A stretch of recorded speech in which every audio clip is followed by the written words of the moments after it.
And we are live. What's going on Facebook, LinkedIn, and YouTube Live? It is your man, Coach Rowe. Today is Tuesday, April 30th, the last day of April. My gosh, we're already in month 5 of 2024.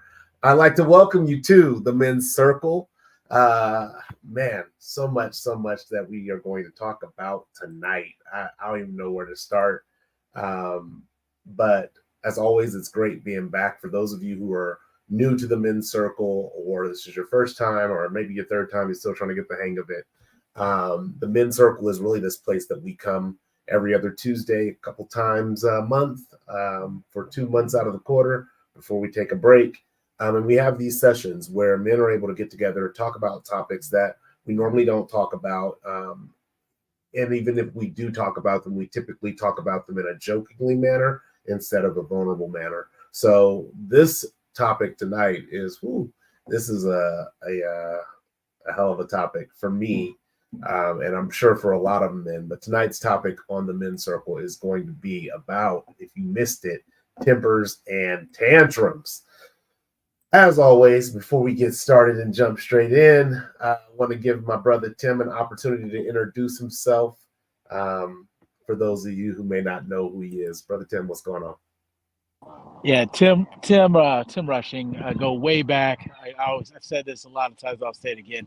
I don't really have a memory. My memory doesn't go far back enough to where I remember a time before Coach Rose in my life. Big impact to me in my life.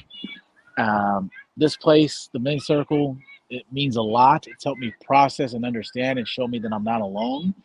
I feel like if you're here, you're looking to grow. And if you're looking to grow, sometimes when you don't have you don't have others around that are in a similar space, it's isolating. It feels like you're alone. This is a space to let you feel as part of a community. So, husband, I'm a loving husband and father, which this topic is gonna touch on quite a bit tonight. But yeah, this I love the Men's Circle. So a frequent contributor. If you watch these, you'll see me quite a bit. Yeah, that's one of the things. Is my brother is definitely committed to the cause, and not even just the cause; is committed to the growth. And I think there's going to be so much that comes up in this topic tonight. It's going to be ridiculous. But anyway, jumping straight into tonight's topic, as always with the topics, I like to kind of start off with what they mean to us as the panel. But before I even do that, I actually want to put this question into the live chat for those of you who are watching live. What does this topic, tempers and tantrums, mean to you? And throughout this evening, I'm going to be sharing a link for you to be able to join us on stage. And either share your thoughts or ask questions live of the panel. So there'll be a couple people, and then they'll be probably jumping in and out throughout this evening.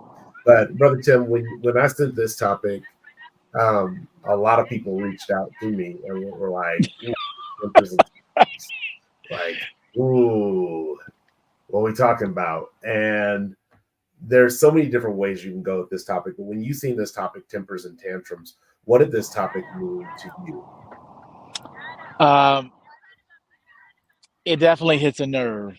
This has been something, and it makes you think. So, tantrums, tempers. Think about like the first time you see and get interacted to a tantrum, and it's when you're usually like a baby, right? And the baby's crying because it has no other way to communicate. It has no other way to tell you I'm hungry except to cry. I need to be changed. I'm going to cry. So for me and myself, like what this means to me is tantrums and tempers usually start from a place of feeling unheard. And it's a frustration that builds up, at least for me. And the people I've talked to have all been communicated similar things. So when I hear tempers and tantrums, I think about what causes it. And usually what causes it is either things aren't going your way and you've hit your max of what you can internalize, so you explode, or you're not feeling like you're seen or heard, and your input isn't mattering in the things that you're doing, which as family, as husbands and fathers, which all three of us, all right, what's up, Bruce? All three of us are that's in here tonight. That happens a lot. And I'll go into a little bit of that more. I just think that the masculine energy in child raising is about preparing for what can happen in life and more long-term view, and everything tends to be a life lesson. And then the feminine energy is the energy in the moment. And sometimes, like for me, when I examine that, for me, it's I get frustrated. It was like, you don't see where this is going? How come nobody sees where this is going but me? Why are we worrying about the emotion of the moment when the risk of the future is that? We were watching Ender's Game last night as a family. Oh, I love that movie. And he said it, and I was like, this dude, I'm the only one in the house that agrees with Harrison Ford. And he was like, the lady was like, he could do it. He could actually be the commander and lead to a successful outcome in the war. She goes, but he feels violated and he wants to quit. And what if he's broken? What if we lose him? And Harrison Ford was like, if he doesn't do it, we lose everything. It don't matter. Like, why are we worried about the emotion of the moment when the universe is at stake? You know what I mean? And I was like, man. And they're like, golly, the whole family's like, man. And I'm like, I'm the only one that agrees with this dude. Figures, because he sees it more long term. So that was a big ramble on. I'll kick it over to Bruce. I know you kind of thrown in the mix, but you shared it in the past. I'm sure you got an enlightenment on this topic, what it means to you. I apologize for being late. Technical difficulties. Hey, Billy, the link is like right here in the chat. That's crazy. When you want to, you make it happen. Period. Right? And I'm like, I'm gonna get on here. So anyway, I'm Bruce. You guys know me. I'm glad we're back. Bam. What does it mean to me? Okay, no, hold on. Before I start, Tim, the outside vibe, love it. And I swear my next one's gonna be outside because we tried it one time, Billy. We tried it one time, but we anyway. I love it, Tim. Thank you for that. I'm live and direct, reporting on scene from soccer practice. I love it. I love it. The trees in the background, the sky. It looks great, bro. So, tempers and tantrums. I'm an emotional creature. I am sensitive. I'm an artist. I'm sensitive about much. You know what I mean? We heard what Erykah Badu said, right? So for me, this topic, it means a lot. Like, because I suffer from so many things in my professional life, and then in my marriage, and then even in my fatherhood, right? From my temper and then my tantrums. And then as I'm getting older, though, I'm learning the triggers that make those things come. Is it preventable? I mean, what does it mean to me? I like what you said about the emotion of the moment versus the bigger picture, right? And as a dad, most of my messages come through a lens of, I know this is important to you right now, but what ultimately is important is that bigger picture. And then sometimes, because I don't feel like I'm being heard, that message can come off with a temper. And when I feel like I'm being ignored or disrespected, it comes off as a tantrum. But I also have noticed, I'm rambling here, go to food salad. I also have noticed that those things happen more at my house than they do happen out in the world, right? And I think that's because I was saying this to one of my brothers the other night. I might have been talking to you, actually, Billy. Anyway, but I was talking about how, this is my house. My house should be my safe space. So I feel like I react more here when any of that can be, the tempers and the tantrums come out more at home, because this is the only place where I don't feel like I should be punched on, right? Because like I said, you walk outside the door every day, the world is punching you. Every day, nonstop. You got to work, you got to provide, you got to eat. Whatever it is you got to do, you got to get up and go do it. And most people aren't concerned about how you feel. We just want you to get it done. We live in a result-based world, right? So I'm rambling. Y'all got me on 10 tonight. I just got off work. I'm ready to go. So that's what it means to me. I think you hit on something about that, though, because when you don't feel like you're being heard, you're naturally going to be like, oh, you're going to hear me. and raise your voice. And so yeah, I think you're onto something with that, Bruce.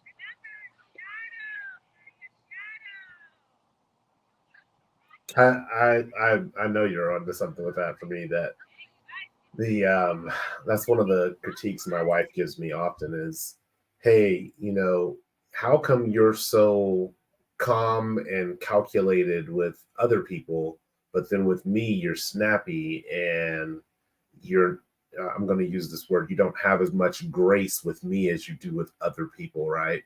And I think part of that is being in your home where, trust me, I ain't got no hair and it ain't growing anytime soon, but that's where you're supposed to let your hair down, right?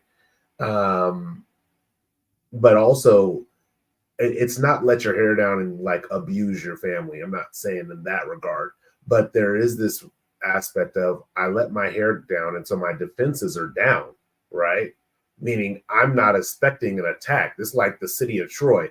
I wasn't expecting y'all to give me this horse and now it's inside my walls. And when I'm asleep, you jump out of this mug and open the gate and burn the city down. So I'm vulnerable when I'm in this space where I perceive there to be safety. And the challenge with that is, I love that you said, Bruce, I'm an artist and I'm sensitive, right? That emotional sensitivity that we have is, hey, my defenses are down. So that callousness that I carry with me in the world, where if I cut somebody off and they flip me off because I cut them off, yeah, okay, whatever. I mean, I made a mistake, whatever. I'm not really tripping about that because I have my callous skin on. But when, I'm at home, especially as a husband, I was talking to my wife about this, at home as a husband, where, if I'm not feeling well, I might go and lay on my wife's lap and look like a baby laying on my wife's lap. But it's a place that I find comfort. And so that vulnerability is there. Whereas if I'm at work, I could be having the worst day ever at work. I ain't going to crawl up on anybody's lap and lay down, put my head down. So, but I love you talk about that emotional side, because really one of the things I did, and I don't do this all the time when I'm thinking about content, but I brought up the definition. I have the definition of both temper and tantrum. I got to pull this down so we can see both. Sorry about that. There we go. It says temper, a person's state of mind seen in terms of their being angry or calm. We're going to come back to that or calm part. And then a tantrum, an uncontrollable outburst of anger and frustration, typically in a young child. Tim, I believe you hit it on the head for me when it comes to, look, I've said all I can say in words in order to attempt to be heard, right? And each time that I'm not heard, and each time that I feel dismissed, or each time that I feel like I am being blamed for how I feel based on my reaction to something that triggered me into how I feel. When I'm in that space, it's like, okay, nobody's hearing me. And we become like this distress beacon, right? If I'm in the middle of the forest or in the snow or wherever, and there's a party that's looking for me, but they can't find me because I'm this small dot of a human amongst 1,000 acres, oh, I'm gonna set a fire.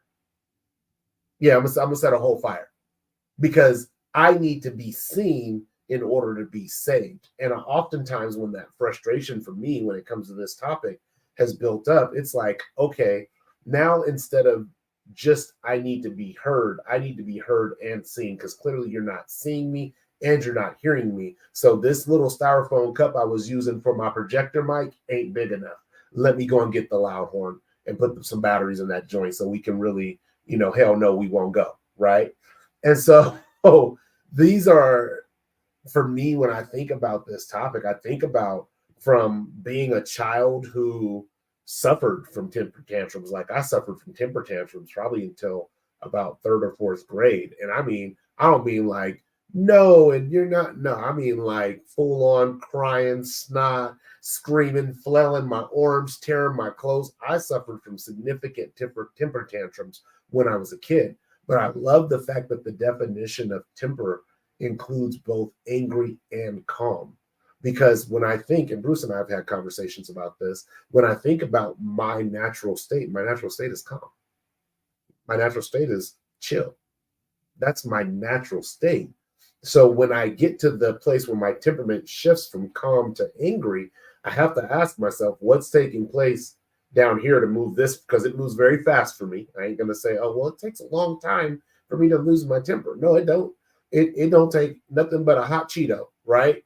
And so if there's something that moves me from here to here so fast, I have to be really good at identifying the triggers and creating stop losses along the way so that I can at least try to have moments of, hey, ejecto seat, cuz I got to get up out of here. I got to get up out of here. I got to get up out of here. And then to the point where I missed all those exits, then I'm hitting my temper and saying, okay, here's, because then I can go back and reflect and say, here's where I probably could have stepped out of that. Here's where I could have stepped out of that. Here's where I could have stepped out of that. And I would have just been agitated, but not in a full blown angry temper. So there's a lot that, like I said, this conversation is going to have a lot in it tonight. But I think both of you are on two things about being seen and heard, and that frustration that builds up, Tim. And then again, Bruce, that we are emotional. And I think sometimes people ask things of us to be emotional and be vulnerable and transparent. And then when we do these things, that's when they say, ha, I got you. You took off your body armor. Shank, shank, shank. Like, damn. And so it's like one of the things that you said is, well, for me, I always ask myself, I think I understand that the reason why the tempers and the tantrums happen more here is because I care about what's in here, right? So I think to myself, how many times have I been out in the world when I know I have to have that callous skin that you spoke about? How many times have I been out in the world where I've really been pushed to, oh shit, I'm about to have a temper and a tantrum, right? Like one of my main things, one of my mantras, especially this wasn't all young Bruce, he didn't give a shit, right? Any boss, anybody, anywhere, I don't care, bro. This job, quit playing with me. So, but as I got older, one of my mantras is, I'm not gonna show you who the real Bruce is. And I don't mean, I still go to work every day and I be my authentic self, but there's just parts of me you'll never see. And I know that's regular to some people, but for somebody like myself who was prone to a temper and a tantrum, and I hate that, well, I guess I don't hate it, but the fact that tantrum has the word young, typically by young children, but everything before the beginning of that, because I be having emotional outbursts. They be outbursts, right? And as the older I've gotten, I've been able to reel it in, and we won't go too deep, but it just really made me think that when you said that, Billy, how many places out in the world am I bearing all my soul, letting all my guard down, and then the shank, shank, shank, shank, shank come in? That don't happen, because when I walk outside these doors, I already know to keep that guard up. So here in this, my castle, every man's home is his castle. I think that's why it cuts so deep, because this is the one place that's not supposed to happen. Right. Yeah, I think that to piggyback kind of off that, it's not only that you care about the people in the house, in your immediate family more, is that you expect them to know and trust you more than it, because they know you better than everybody else. And sometimes where I would go into it with some like my family, where I would have issues with that, is I would be like, listen, the way I'm thinking in my head is, listen, kid, which kid is getting on my nerves. If it wasn't for me, you would be on one of those commercials with flies on your eyes, like looking for a donation to take care of you. Like, don't get it twisted. So if I'm taking care of you like that, you probably should listen to what the hell I gotta say. And it almost, you take it like offense to it. But then you start thinking like, these kids don't know any better. They don't know anything. It's almost kind of like you want a little bit of that disagreement, because that's how you know they're being honest with you. And when you start looking at it like that, it starts kind of, okay, they don't get it. They're not as articulate enough. And it kind of goes back to the thing I've said at a few men's circles, the don't put unrealistic expectations on unreliable people. And expecting your kids to grasp concepts that you're just grasping, I learned some things at like 35. I'm expecting my 8-year-old to process this that way. Probably unrealistic. Where it gets interesting with like my wife, or with any really female energy I come accustomed to, where we run into trouble, at least where I run into trouble with that, is when they start trying to anticipate how you feel and explain to you how you feel. And they start trying to, oh, I know how that. No. You don't. You don't know like you don't know what it's like to be a man. Like, trust me, you don't. So please stop trying to. Just hear me out. Let me finish my thought, and then you could ask me questions what it's like to be a man, but don't try to assume or relate because you simply cannot. And I think that's where it leads to arguments like you expect me to share things with you if you're going to hold me to a certain standard when I share it, and then you're going to try to finish my sentence. Thankfully, my wife now doesn't do that. We kind of found our footing in that, but that's where I've seen a lot of that, and that's where I felt a lot of those experiences coming is when your emotions try to get explained to you. They talk about mansplaining, they don't talk about womansplaining a whole lot, Right. and that exists. Mm-hmm. Oh, you're feeling like that because of this. No, stop telling me what I feel. Tim, excuse me, Tim. Yeah, go ahead. You about to burn this thing down, bro. But when you try to tell a woman how they feel, who do you think you are telling me how I feel? But that happens to a man on a daily basis. Yeah. So that leads to frustration, and that leads to, why do you treat so-and-so well? Because they ain't trying to tell me how I feel all the time. And when I tell them something, they're not telling me how wrong I am about it. Like, there has to be some decorum about how you approach things. And you learn that as you go through a relationship. Yeah, someone might not have the best idea, but you don't just say blatantly, you're wrong, I'm right. Or, yeah, that doesn't make sense. Then it's like, okay, then why am I... Like, one of the most common and petty versions of that is, which dress should I wear? And you tell them, and they pick the opposite one. And you're like, why the hell am I doing this then? Well, right. Like, what color should I pick for my nails? How about that? Then don't ask me. I'm done. You know what I mean? And then you get, as a younger man, I was really short-tempered with that. But as an older man, I'm like, I'll let that roll off a duck's back. Well, see, you touched on all of it. The children don't get it. But then you think to yourself, realistically, there comes a point when they do. But by the time you get to that point, if you're doing the correct work, the temper tantrums are lessened because I get it. This is going to take you a little longer. It took me a little longer. But then you touched on another point with an adult. I don't care the relationship, but with an adult, now it's different. And especially with an adult of the opposite sex. And I say the opposite sex because men typically, I'm not going to say, because there's got to be a man somewhere who likes to do that stuff too, but men typically don't tell other men how they feel. Right. Typically, it's like, why are you acting like a little B word, whatever. Like, we'll ask you probing questions. We might razz you a little bit, but I'm never going to tell you how you feel, right? Right. And I'm never going to discount how you feel. I'm never going to blame you for how you feel. I'm never going to turn. Well, Billy, you made so, but then the thing is, you got me off because that's a good one. That's a good one. But the thing is, not only do women, and I'm talking about wives, I'm daughters. I'm watching generations of women. Not only do they tell you how you feel or anticipate how you feel, then they believe it. They believe it, and then they move according to how. And now this whole situation, and then it's like, I've already tried to tell you that that's not how I feel. Now that the temper starts coming in because I don't like. Please, and I tell my wife that all the time. Please don't tell me how I feel, because you could just ask me because I'll just tell you. You touched on a lot, brother. Yeah. Like, it's funny because that's how you know. That's like the beginning, stage one of a tantrum. With that is it starts with the person saying, "I feel like you." Then it's like, oh boy, here we go. But it's funny because I had an experience with my wife now that was hilarious. She thought that I was upset with her, and I was dodging, like I was ignoring her text or whatever. But when reality was, my phone had died.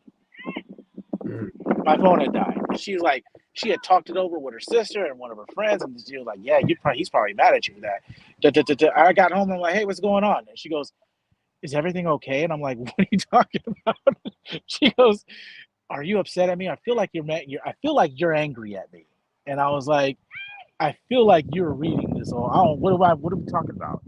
And she goes, "You haven't responded." I was like, "Yeah, my phone's dead." She was like, "Oh," and then she was about to say, "Well, you should have let me know your phone." Oh, okay, you can't. Your phone's dead. And I was like, yeah, there's what you were telling, what you said, ain't no big deal. I am in touch with my emotion, but I am not hypersensitive. Like if you say something, that I don't, and that's another thing that I hate to say it, a lot of women do, and I know it sounds like I'm bashing women with this, but they tend to read things in the most negative context it could be read in. Yes. And so it's like, and that's something, and I don't know if it's what it is about that, because my wife struggles with that sometimes. I have to always remind her, babe, have I ever talked to you like that in my life? Have I ever told you that I viewed you that light ever in your life? Why would I start with a text message on a Thursday night? Right. Like, come on. Assume the best of me. Stop assuming that I'm meaning it the worst way. So I've said, you talk about word salad. That's mine. There you go. Yeah. No, bro, you guys are, it feels, this is the first topic where it feels like we're all in synchronicity in our minds on what we feel. Because Tim, you bring up a really good point when it comes to like that temper and tantrum, right? As going back to my childhood, when I threw tempers and tantrums, there was no question on whether or not I was throwing a temper or a temper tantrum, right? It was very evident in the destruction that unfolded as a result of that temper tantrum. And I think sometimes where our tempers begin to get that initial spark that starts the fire is not just in being told like how we feel. I feel like you feel like this, but also in the event of when I tell you that's not how I feel, you're still writing the story that you told yourself. And that is the most wild thing to me, because there is how you feel, there's fact, and there's fiction. And you told yourself fiction, and you're struggling to overcome the fiction that you told yourself with the fact that I gave you. But I think when it comes from dealing with women, not necessarily so much with men, because men are pretty straightforward with each other. Like if I come up to you, Bruce, I'm like, yo, you got a problem with me, fam? No, I ain't got no problem with you. Or yeah, I do got a problem with you. Like it's not, there's no like, I'm gonna tell him, no, I don't have a problem with him, but I really got a problem with him. There isn't that between us as men. We're very direct and straightforward in that regard. But with women, going back to, them wanting to sometimes for you to mind read their feelings, what's wrong with you? Nothing. When there is clearly something wrong with you, right? And so they're trying to tell you how you feel through the experience of how they feel and how they would react. And the challenge with that is, for as a man, for me at least, is that becomes ultra frustrating, because I just told you I didn't have a problem. I just told you my phone was dead. I didn't turn off my phone before I came into the house to make it seem like my phone was dead. My phone was dead. That's the end of that for me. I used to say, I didn't mean to cut you off. I used to say this to Kamala when she would say, like, I think that's innate in all them, where they try to confirm that they're right because they need to feel like they read a situation or something, right? I don't know. But I would tell her, like, I would ask her, hey, is everything you okay? And she would obviously have something wrong with her, but say she's fine. And I would tell her, like, listen, I ain't trying to crack this safe tonight. Whenever you open the vault, let me know. I used to say to her all the time. And then finally, it kind of got through, like, hey. And then she realized that when she talked to me, it wasn't met with defensiveness or vileness. It was productive. So then it was like, oh, so I can talk to this dude, and he's going to talk to me, and he ain't going to try to reconcile why he was right and all that. But yeah, you just touched that nerve for me, though. I'm sorry. Yeah, no, bro, I feel you, but I'm not, this ain't Mission Impossible, and I ain't in the vent trying to keep my sound and my sweat off the floor. Right? I'm not about to do all that. But for me, when I think about, like, and this is really a good segue into the next question that I have here, as far as when it comes to our tempers and our tantrums, what are some of the triggers that you guys have experienced that really ignite you there? Because as I said in the beginning, for me, my default state is calm, chill vibe. That's my default state. But when that state gets disrupted, my other default, because I talk about this in my book about emotional defaults, my emotional default when I'm in frustration or in a space that maybe I'm a little more anxious in, is fight. It's anger. That's my emotion that kicks in. And anger says, don't worry, no matter what comes. It's like it's like a bodyguard that stands in front of me and says, no matter what comes, bro, they ain't getting through me. Don't even trip. I got you. And that bodyguard is even bigger in the space where I typically say, hey, you can take the night off. I'm at home, right? But then some bull crap happens at the house in the space that I've sent the bodyguard home, and he comes back like it's an emergency. I done called him at 2 a.m. and he's there at 2:01. Bam! Don't worry, pimp. They ain't getting through me. And so for you guys, what are some of the triggers that you've noticed when it comes to having moments where your temper is not in that calm state, but in that angry state, and having those outbursts, those emotional outbursts? And I like, Bruce, by the way, you said, they said when as a child, as a human, having that emotional outburst of anger when you're in that tantrum moment. I know for me, and it's typically at my house, actually, and if we're being honest, at work, I just switched over positions and careers, so I'm on something new, and it's testing everything in me. It's funny how the triggers correlate. Like the things that I need to work on can be worked on at home and can be worked on out in the world. It's funny how it works like that. But I don't like not being heard. And I don't like not being heard in a way to where I don't want to make you feel bad in any capacity. Like if I'm making you feel bad verbally or demeaning you or belittling you, or if my disappointment makes you feel bad. Like I don't want there to be, I don't know, for me that's one of those triggers. Not being heard and then only having actions reacted because of something that I've done. Like I said to all the time, I can't talk to my kids nice. I can ask them 1,000 times, hey, please don't leave the clothes in the washing machine. Please don't leave the clothes in the dryer. Beautifully, eloquently put, woo, woo. I'll go to work and then come home and what I just told y'all this morning nicely, because nobody wants rage dad, and I don't want to be him no more either. For real. But I just asked y'all super nice. And I came home the same day. We ain't even like, give me a day. The same day, the thing I asked you, you just did not do. That's, for me, it sends me. Like you said, you called a bodyguard at 2:01. It's 0 to 100. My wife's been telling me that for years. There's no middle ground, right? Because my baseline is super fucking chill, but I'll dance with the devil if it's time to, type shit, right? Like, so I know that for me, one of my biggest triggers is feeling like I'm not being heard to a point where now you're disrespecting me, because that's how I take it. I don't take it no other way, because I speak English, you speak English, I communicate exactly what I want, and I don't think that happens out in the real world. Like, that's one of those situations. That's a parenthood, that's a dadhood, that's a fatherhood. The ghetto, I'm in the fatherhood, bro. That happens right here in the hood, and it sends me. I've gotten better though. I've gotten a lot better. And I'm not gonna lie, sometimes you can still get that guy to come out, but then it's like we talk about it every time we turn on the men's circle. We talk about protecting that peace, and like sometimes you just gotta, let me fold these clothes myself, Bruce, because if you don't, you're gonna go in here and cuss them out. But they've already heard that. So once that storm passes, now what? Back to regularly scheduled programming. So that's one of my triggers. I got you. Tim, what's one of your triggers? It's funny because you say that, Bruce, and I instantly just think of now I know why my dad whooped my ass when I was a kid. Yep. Like I try to be a parent that don't do that. Like I can count the times on one hand that I whooped each of my kids. I try to do it by educating instead of that. But sometimes I'm like, you know what? If they had the fear of dad, they wouldn't have to. This stuff. I wouldn't have the stress that I have.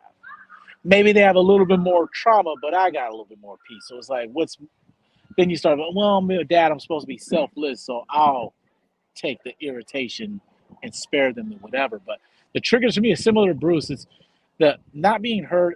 It's not even really the not being heard. It's the where it feels like you're defiantly not listening to me when you're not providing a better outcome or a better idea or whatever. Like, I don't want to do that. Okay, so then what do you want to do? Well, I don't know. what the hell? What do you couldn't even put an idea together, or your qualifications for this is just dropped for me. Like, maybe we should get a third party to come involved. Hey, babe, come here. I said this. Noah said this.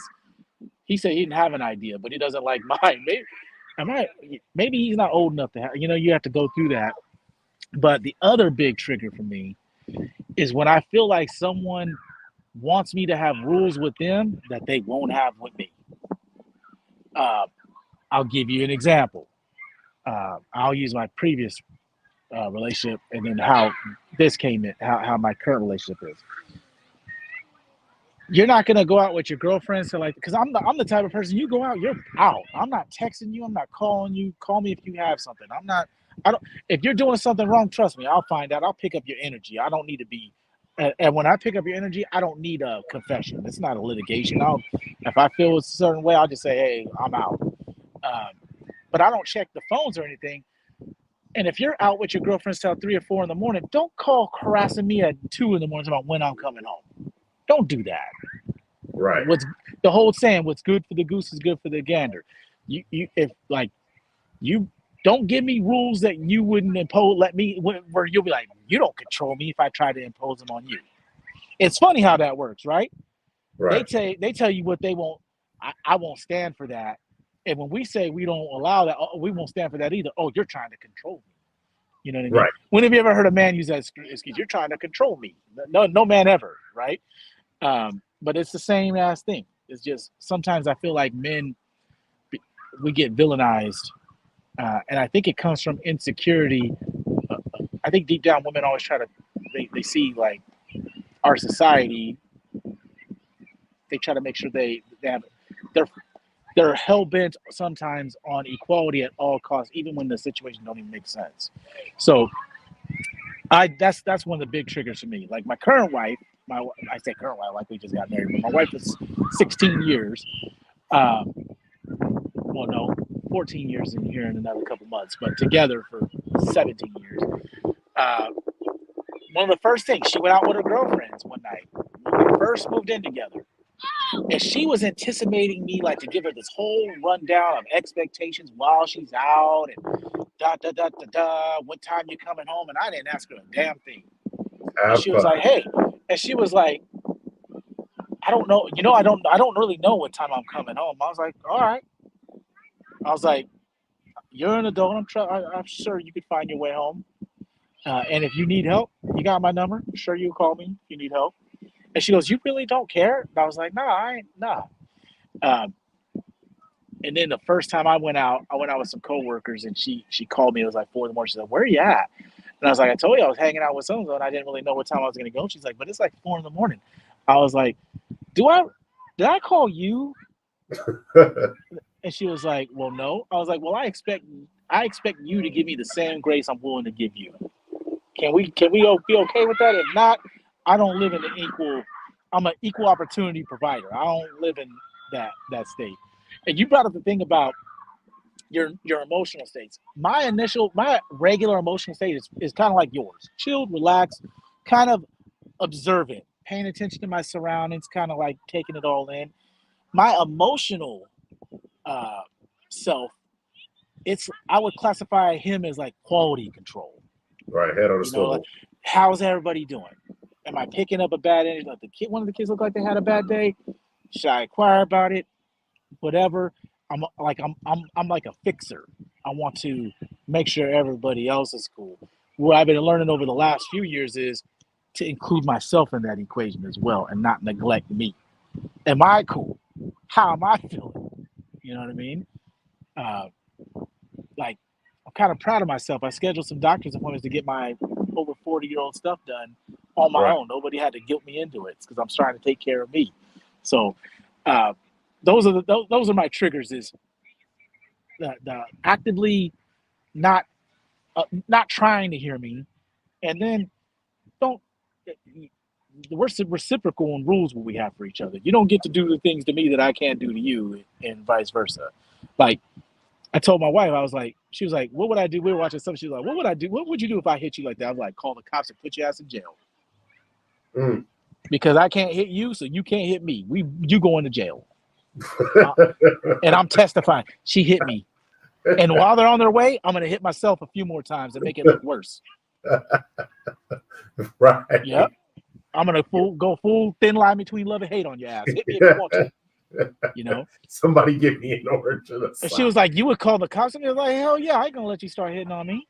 If I let you hit on me one time, then you're going to be like, oh, it's going to be like the guy version. Oh, I just had a bad day at work and so-and-so ate my tuna sandwich. So you just hit a chord when you asked me about my day and smack. So I didn't mean it. Like, nah, I'm not, that's not, nah. Yeah, it's not happening that way. You touched on a lot of great points, Tim. As far as the equity, that one resonates with me very strongly because my wife and I have that conversation. It's like, okay, will always use this example where when we first got together, I was a yeller in arguments. We argue and I'm yelling, like hand in hand. They go together like peanut butter and jelly, right?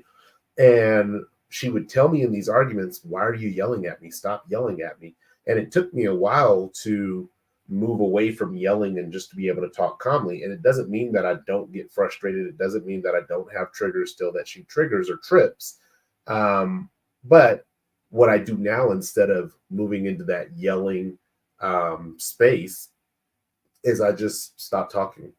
I just stop talking. I close my eyes and I just try to recenter back on what is the point of the conversation. The point of the conversation is not to yell, because if I start yelling, that then trips over her boundary and triggers her. And then now all of a sudden, no matter if I was in the right when I started going into this, now I'm in the wrong, right? Because you know how I feel about when you yell at me, right? Feel, boundary. That's literally the place that I feel like a lot of women play in. How I feel, and then I have this boundary. Because you went over the boundary, how I feel now takes priority over anything that we were talking about. And in a conversation my wife and I were having recently, I told her, I said, I feel like the language that you use with me comes from this blameless space. Like, you have done no wrong. And I always use this as the example. If I'm a guy and I go in the bar talking shit, and eventually I talk shit to the wrong guy and I get knocked out, there's people who might help me. Hey, man, get up, get yourself together, whatever, right? But at the end of the day, nobody in that room is thinking, damn, he didn't deserve that, right? Nobody's thinking that. They're like, well, should have been talking shit. However, if I'm a guy in the bar, right, and there's a female who walks in the bar and she's disrespecting every single person in the room, male or female, doesn't matter, right? And she gets to me and says, that's why your mom, who she doesn't know died yesterday, is a bitch and all these different things, and I knock her out. Everybody's like, she didn't deserve that. Excuse me? We talk about equality in this world like it's something we really want, but what we don't want is really equality. What we want is privileges. We want privileges. I want all the things that are great for me to be piled on my plate, and none of the vegetables, none of the Brussels sprouts, none of the broccoli, none of the green beans. I don't want any of that. I just want the benefits, right? The privileges. And so in the conversation that my wife and I were having, I kind of came to this epiphany about why, as men, at least for me, I'm going to say, but I believe as men, we continue to struggle with our tempers and with our tantrums well beyond that young childhood age that they said in the definition, right? But I believe it's because of the fact that, especially if you're a minority male, I believe the world stops caring about you really early, like 13, 14, 15. I'm going to give you in those 3 years of age, the world kind of stops giving a shit about you. Before then, you were a little boy and, oh, you fell down, you scraped your knee. Oh, my baby. Oh, get up and here's a Band-Aid. Let's clean that up and get you some ice cream. Like, you're really well taken care of as a child. But once you reach that adolescence, moving into young adulthood, young manhood, the world stops caring about you. And you have to learn in that space where it's like, yo, I fell and broke my arm, and they were like, get up and shake it off. And I'm like, my arm is flailing. All right, well, I'll take you to the doctor, right? You learn in that space yeah, I get it. My arm might break, but that doesn't mean that I get the luxury of crying about it.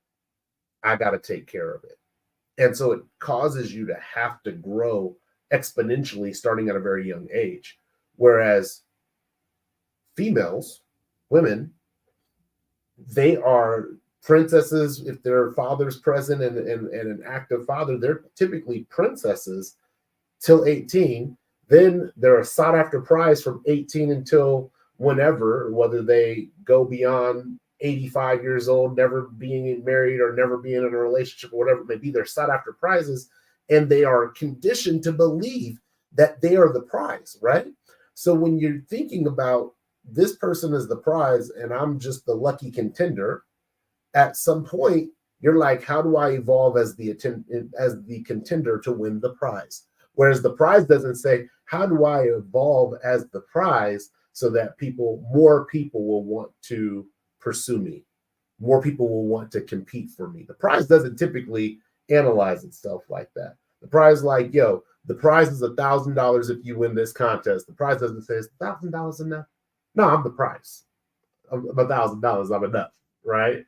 And so the challenge that I have in sometimes those conversations, whether it's with my wife or with others, and where my temper begins to flare up is, especially when I say something very concisely, very clearly, and like you said, Bruce, or maybe it was you, Tim, the actions are like, yo, did you not hear what I said?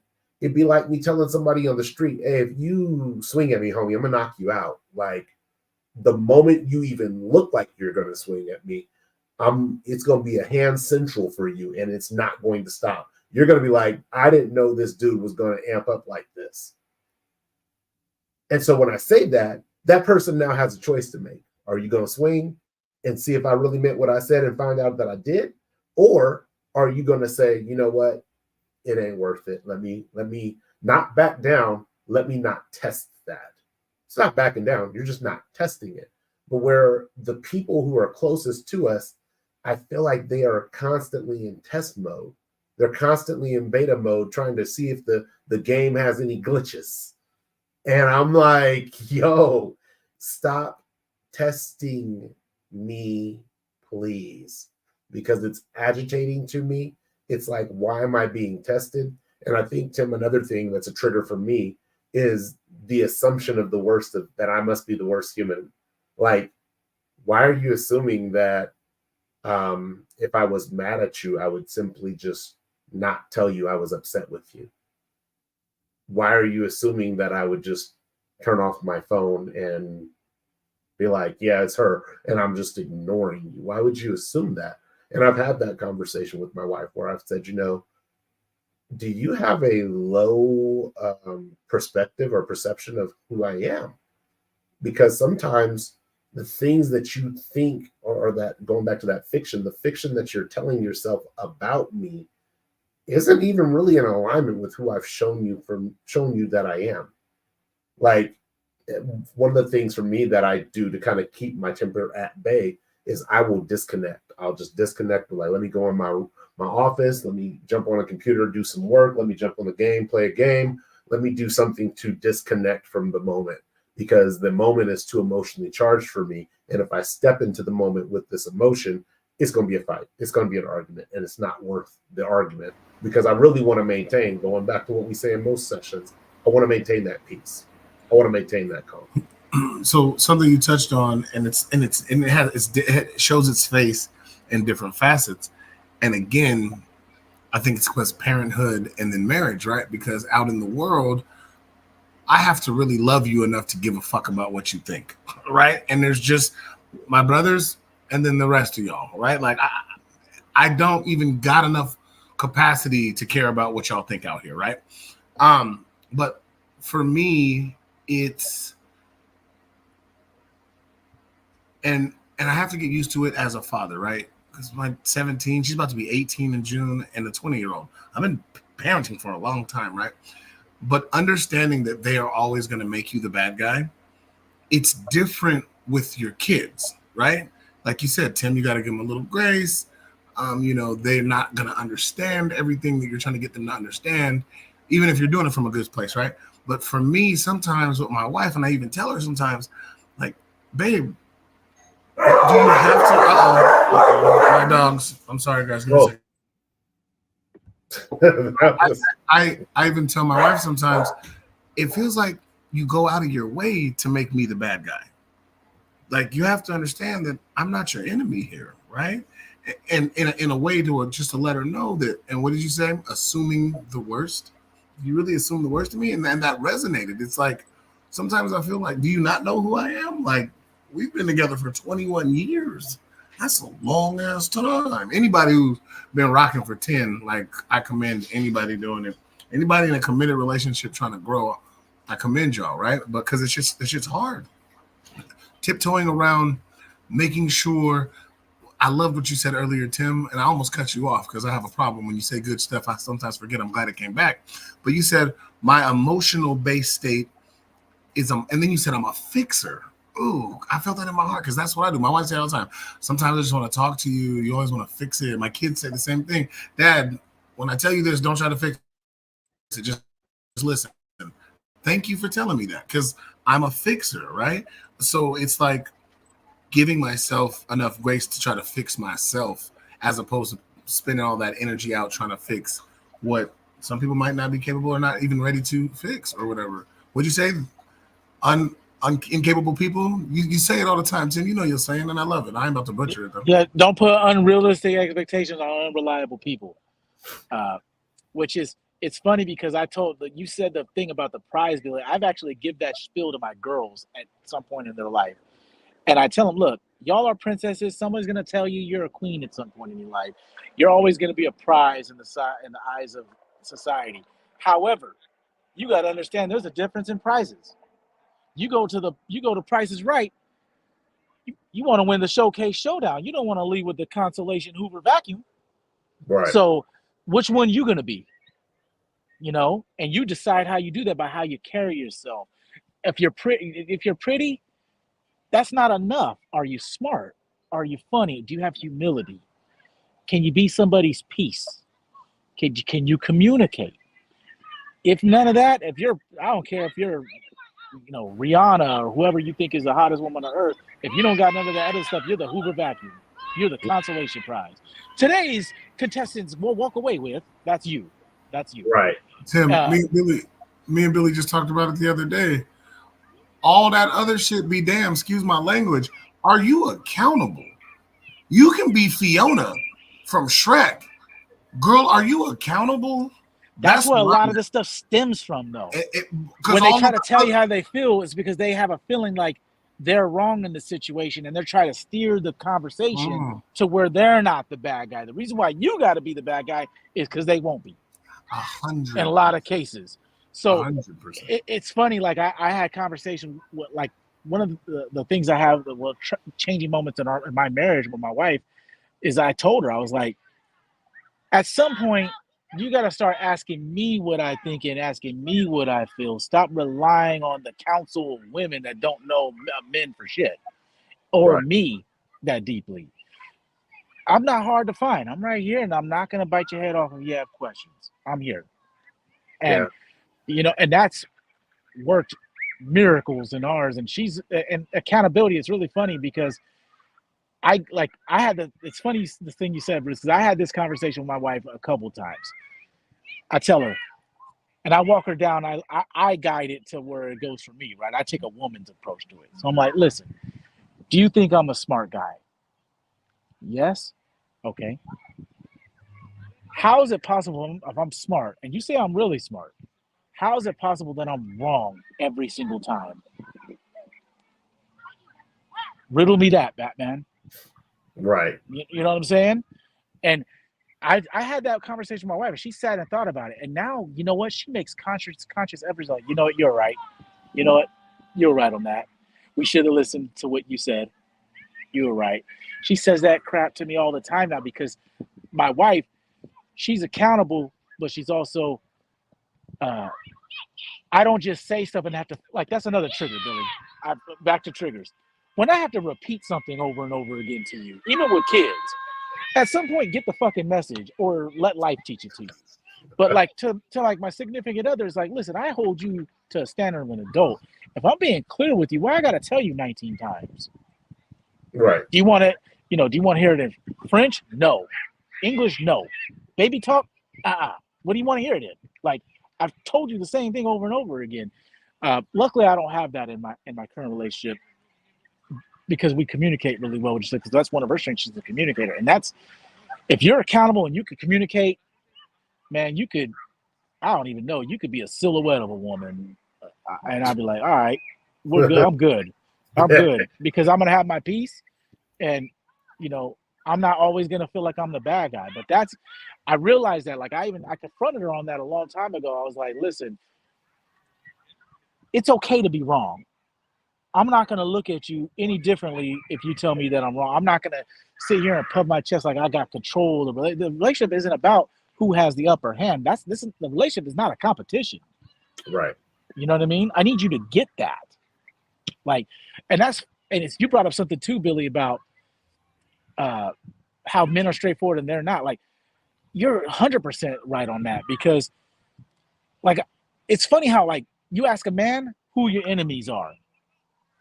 Usually, unless there's some dumb kid that thinks they're a gang member, they might say, oh, I got ops over here or whatever. But you ask a regular man, like, who's your enemy? I don't have any enemies. You ask a woman that, oh, I don't like that broad and I don't like that broad. It's like, why? And a lot of times you can't even really remember why. It was like a look they gave or something. But they create this imaginary fiction about what that person, like, imagine this person with a voodoo doll, then wishing them the worst luck and like the haters ball from the Chappelle show, like, and their pictures on the screen. And it's like, man, it might not even be that serious. He might have just caught her in a weird moment. And she was just had a funny face. Like, you carry that animosity, you never like confirmed it. Like, that's just wild to me. Yeah. You carried that and you never asked? You never even like, hey, listen, I feel like we got a bad vibe here. Is everything cool? Is there something about me? Nothing. It's just, I hated you for 18 years. You're my enemy. And then you hear this stuff all the time. Like, we never got along. I hated her. And then we became the best of friends. Yeah, because you talked. Like, it's like, sometimes, like, that's the beauty of the female mind, is it's complex. However, unfortunately, it could overcomplicate. Yes. And it does it often because it's looking for things to be deeper than what they really are. And that's why I think they really hate us, because they understand how simple we could be. And we could be very pleasant. Like, we could sit at a video game and just be like, I'm good. I got a cold drink, got some popcorn. Great. You know, but I don't even know where I was at with that, but that you hit a nerve, Bruce. No, I 110% agree. And it's the interesting part is like you just finished saying, all you have to do is ask. And I've experienced this because there's been times where I have felt a way, but I haven't known why I feel the way I feel, and I'm not 100% on what those feelings are. And my wife will be like, how are you feeling? And I'm like, I don't know. I'm in a space. I'm not going to tell you nothing's wrong with me, because there's something wrong with me. I'm just not aware of what it is yet. And so I can't articulate it to you because I can't internalize and articulate it to myself. Like, that is the straightforward simplicity of men, is we're very straightforward in that regard. And don't get me wrong, there's some men who are extremely guarded, regardless if they're in their castle or not. They're like, I can't let them see me cry, never let them see you sweat, this, that, and the other. I'm like, hey, yo, I don't know where the next check is coming from. I need you to know I'm sweating that, because that's important, right? And so, but the challenge for us as men is in that simplicity that we have. One of my triggers when it comes to my temper is again, if I have to pull it out of you in order to avoid the trigger of frustration, like, why do I gotta beg you to communicate you to me, right? So in order to avoid that trigger, I simply walk away and say, clearly, right now is not the time for you to share what you are feeling with me. So I'm going to allow you to pick what time is comfortable for you. but I'm not going to come begging and pleading for you to communicate your feelings or your emotions to me. And often what's so strange in that, when you talk about being made out to be the bad guy, I am made out to be the bad guy as the dismissive person to the person's feelings. Well, you don't seem to care about my feelings. You can clearly see something's wrong with me. Yes, and you can clearly communicate what is wrong with you to me. When I ask you, is something wrong? But when you tell me, or you try to give me the silent treatment or the side eye, I'm like, yeah, I'm not engaging with that. This is not Blue's Clues, and I'm not looking for anything right now. So there's this space that is occupied, and it's almost like once one person makes their move, it sucks all that air out of that space, and the other person is kind of stuck in this space where they're like, yo, you didn't leave a path for me to get to you or a path to leave out of this situation. And for me, when it comes to my temper, especially like now, and I go back to like when my wife and I have arguments, I'm never in that space thinking that I got everything 100% right. Like, I'm a pretty freaking smart person, but I'm never in that space feeling like I got everything right. And so what's the matter here is that you are 100% wrong and I am 100% right. My wife and I had a miscommunication this past weekend, and I was getting ready to make some ice cream. I got this little ice cream maker at the house. I was getting ready to make some ice cream. And before she went upstairs, I said, hey, are you going to stay for the magic? Now, me and my wife are making eye contact. She thought I was talking to somebody else in the room. I was not. I was talking to her. But just in case, when she got to the stairs and she didn't say anything, I said, hey, make sure you come back down, right? She never came back down. And I was pissed, like, yo, like, what the hell? I clearly like asked you to come back down. If you weren't going to come back down, a reasonable answer would have been like, no, period. No, I'm not going to come back down. Okay. That would have been a reasonable answer. But because you didn't say anything, and I made the fictitious story, right, that I know you heard me, that was my fictitious story. I get upstairs. She's upstairs in the bed in pajamas watching Netflix on her phone. And I'm like, the fuck? Like, what? Like, you couldn't tell me you weren't coming down? Like, and she's like, well, I didn't hear you. And I'm like, I'm thinking in my mind, like, I looked you straight in the eyes and said, you stand for the magic. What do you mean you didn't hear me? And then before you went up, I said, make sure you come back down. What do you mean you didn't hear me?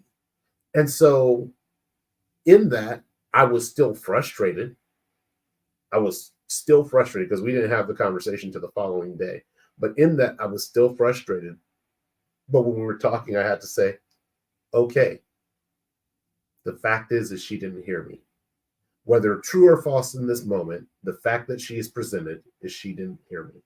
And I have to let go of this fictitious story that my wife ignored me and chose not to come back down, and accept the fact that the story is she didn't hear me and chose not to come back down, and chose not to come back down, right? Hey, if you'd have said, now take your dumb ass upstairs in a whisper, she would have heard that shit. Or if you would have went and turn the PS5 on or jingled your keys, those things get heard no matter how many. It's like Superman and Metropolis hearing a cry for help from the skies. Yeah. The bionic ears activated. Go gadget ears. So it's not that it's not a struggle for us as men. At least for me, it's not that it's not a struggle, but I do go into debates, arguments, difficult conversations, whatever you want to call them. I go into them understanding that I didn't get everything right. Because when you go into the world thinking that you got everything right, what you do is you get frustrated when you find those moments where you didn't get it right. And not only do you get frustrated, you then begin to defend the moments that you didn't get right, even though you already know you didn't get them right. And that it took me a long time to move away from that. The other thing, though, and this is my last trigger, is that really gets my temper like up there, right? I believe that there is a difference between like temporal growth or temporal growth and sustained growth, right? And what really flares my temper the most, like I was always a fighter. So imagine if I'm like first, second, third grade, I'm beating up bullies. Anybody who wants to fight can definitely fight me in that age bracket when I was in that space. That's who I was. But now you go fourth grade, I'm not fighting. Fifth grade, I'm not fighting. Sixth grade, I'm not fighting. Seventh grade, I get into one fight, but it was me defending myself. Eighth grade, not fighting. Ninth grade, punch somebody in the face because they were getting ready to swing at me. 10th, 11th, 12th, no fights, and really no major fights beyond that point. To me, that is sustained growth. It's not temporal growth. It's sustained growth, because now the reason that I would fight is typically for a much larger reason versus what my barrier for entry or my price of admission was when I was in third grade, right? You'd get it for any reason in third grade. You stepped on my pencil, well, you're done. So so there's a difference for me between sustained growth and temporal growth. But what triggers me is when I know that I am in a space of sustained growth, but you want to keep bringing back up my temporal growth period. And my wife and I were having this conversation where she was like, well, at the beginning of the relationship, you were doing this. We've been together now 6 years, married for 2 years, but together for 6 years. She's like, at the beginning of the relationship, you did this, you did this, you did this. And I was like, okay, but what am I doing today? Like, what's the today, Billy? Because if I was still doing that for 6 years, I don't think you'd still be here. But that is a trigger for me, because it's like one of my love languages is appreciation. And when somebody is only able to say, well, you used to, it shows me that they're not appreciative of what I have grown from. Yes, I used to yell when we were in arguments. No, I do not yell when we're in arguments now. But you want to say, I don't feel safe now because you used to yell when we were in arguments. And granted, I understand that gives some cadence to maybe your cause, or some credence to your cause.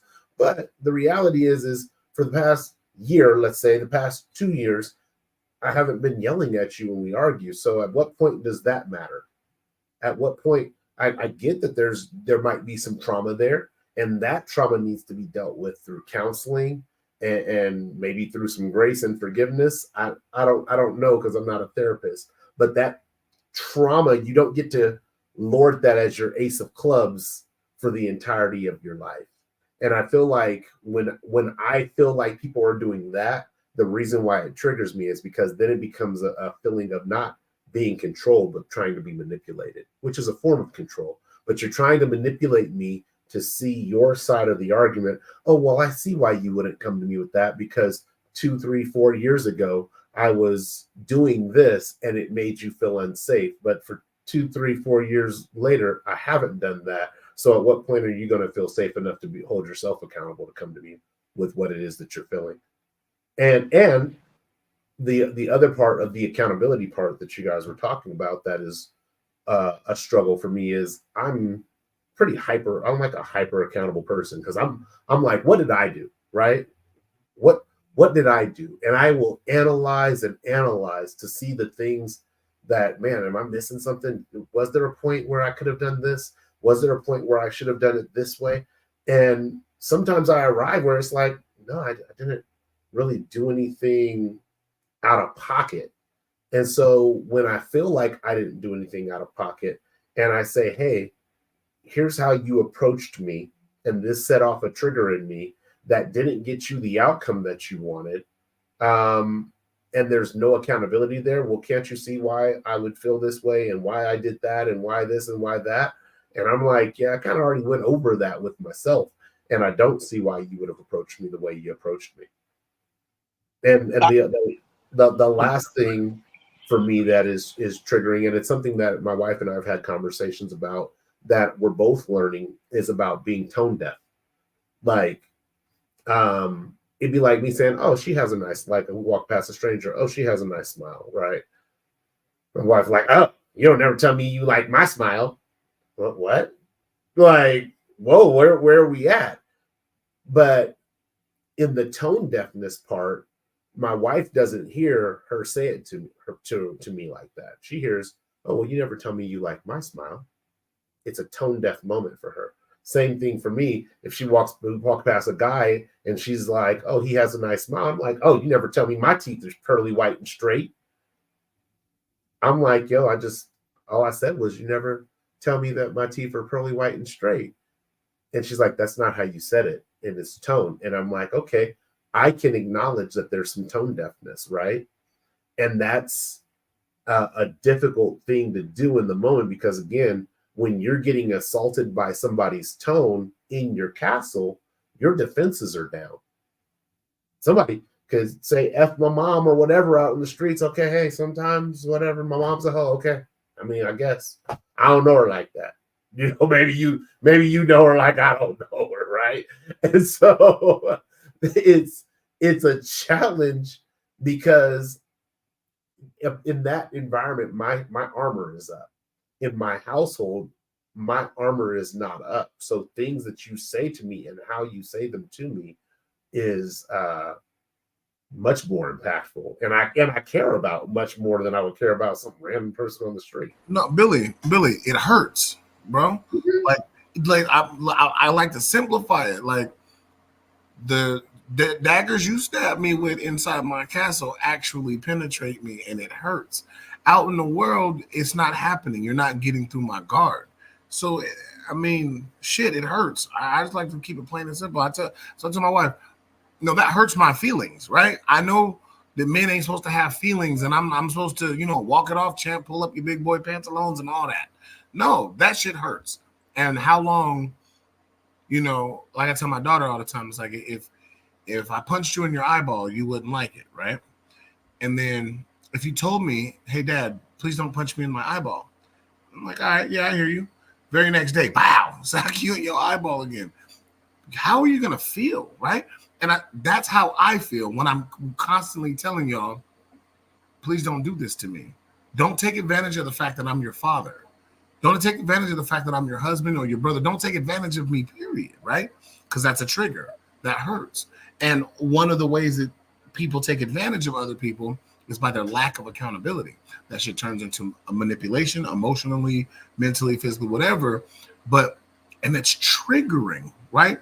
Especially if that goes on within the walls of your castle while your defenses are down and you're just trying to eat a Pop-Tart and play the damn game.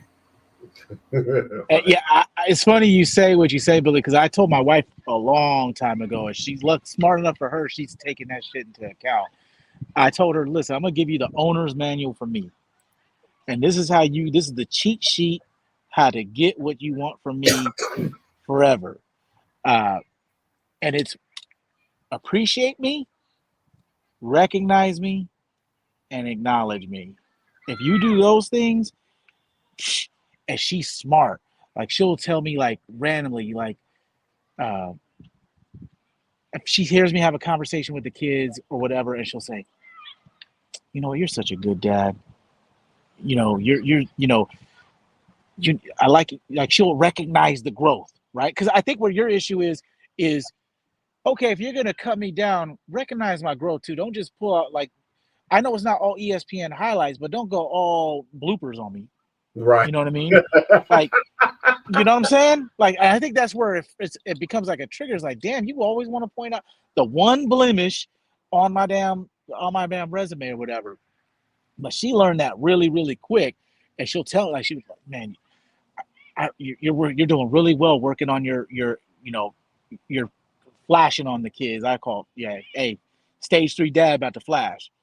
She's like, I haven't heard you like explode in a long time. You're doing a real good job, and you're talking to him, and like acknowledging that. She'll tell me, like, recently she told me, she was like, she came home, she gave me a big hug. She said, "I love you." And I was like, "Why? What's up?" And she goes, "At lunch today, I was sitting in the break room, and all these women are complaining about their husbands and telling about this, that, and then they look to me and they're like, and like I have some story, and I'm like, nah, my husband, I ain't got really any complaints. And she was like, thank you for, and she said like a man line. She's like, thank you for being the peace in my life. And I'm like, nah, what the hell? You're my peace. I'm not yours. Well, don't get that twisted. But the acknowledge piece, if you like, that's most men like us. If you show us, like, tell me, you know how women giggle like little school children? That'll get a guy to giggle like a little schoolboy. If you like, Right. you I know see what? you over there, champ. Yeah, man. You know, you start working out, man. You're starting to look kind of okay. You know, is there some hot little chick at the gym or something? Do I need to start going? Because yeah, you're looking good. Like that shit will get you too. Or just the acknowledging of your personal growth. Like, man, I've been seeing you work really, really hard, and you're going for it, and you're really passionate about what you do. It's impressive. Like my wife would compliment me when she worked from home too, and she would hear me interacting with my employees, and she would say, "You're such a good leader," and like she would tell me why, and like that little bit, shit, you get what you. Hey, I'll make it rain on you if you give me that. To be honest, you know, Right.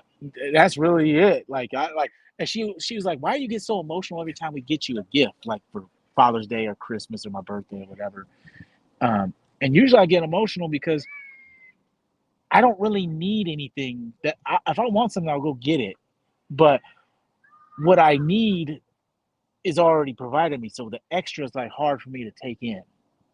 And she's like, man, look at you getting all soft. And I'm like, because it said what you guys gave me was something with meaning, and you already showed me that you appreciate me. And for me, like I go into Christmas, I forget that I get something too. I don't even remember that.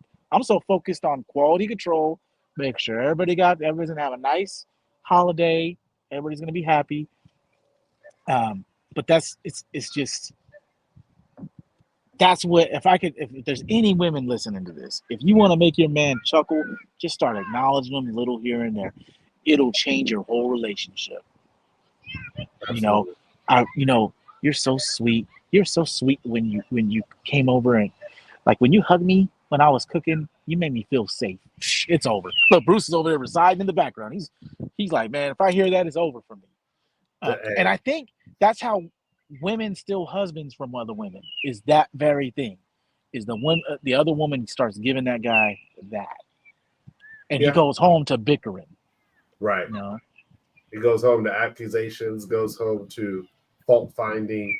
It's like you go out into the world where your armor is up, right? And I think this is why sometimes affairs take so long to blossom and happen, is because you're out in the world already with your guard up. Your guard is already up.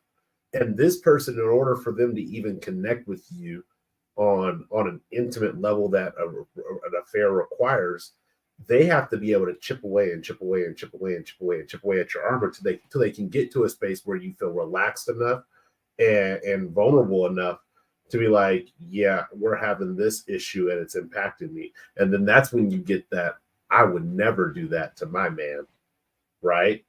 I would never do that to my king. I would never do that to my husband, to my boyfriend, to whatever, right?